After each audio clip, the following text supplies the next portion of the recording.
સુરતના મોટા વરાછા વિસ્તારનું 10 વર્ષથી સુરત મહાનગરપાલિકામાં સમાવેશ કરાયો હોવા છતાં પણ પ્રાથમિક સુવિધાના અભાવ જોવા મળી રહ્યો છે। અનેક પ્રશ્નો વચ્ચે બીઆરટીએસની સુવિધા પણ સમયસર ન હોવાથી સાથે આરટીઓ મેમો ભરવા પણ 25 થી 30 કિલોમીટર દૂર જવું પડતું હોય તેવા અનેક પ્રશ્નો સાથે મોટા વરાછા વિસ્તારના આગેવાનોએ બેનરો સાથે વિરોધ કર્યો હતો।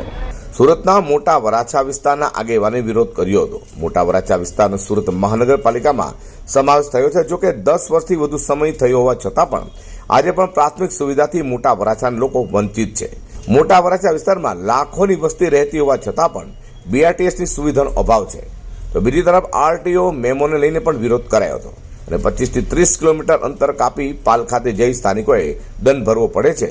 તેથી સ્થાનિકો એવી માંગણી કરી રહ્યા છે કે મોટા વરાછા વિસ્તારમાં એક આરટીઓની ઓફિસ મળે તેવી માંગ કરી હતી।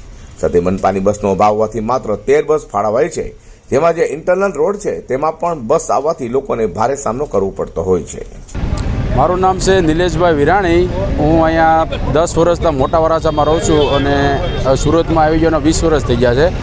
તો આ મોટા વરાછાની એવી તકલીફ છે કે મેઇન રોડે બસો હાલે છે, અંદર રોડે એક બસ ચાલતી નથી। તો ત્યાં રિક્ષાવાળા આ તે લેડીઝોને છોકરાઓને સ્કૂલે જવું તો બહુ તકલીફ થાય છે। તો અંદર ચલાવવા આપણે અહીંયા સુવિધા લેવાની છે, મહાનગરપાલિકામાં આપણે રજૂઆત કરવાની છે।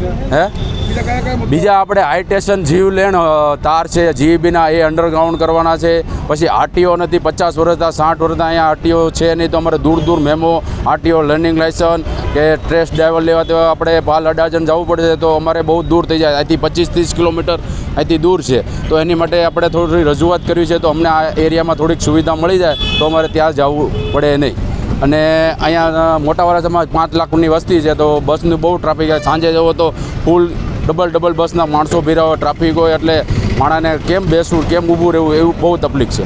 મોટા વરાછા વિસ્તારમાં પ્રાથમિક સુવિધાઓને લઈને આગેવાને રોડ પર બેનરો લગાડી વિરોધ પ્રદર્શન કર્યો છે। અઝર કુર્સી સાથે હર્ષદ સેઠા।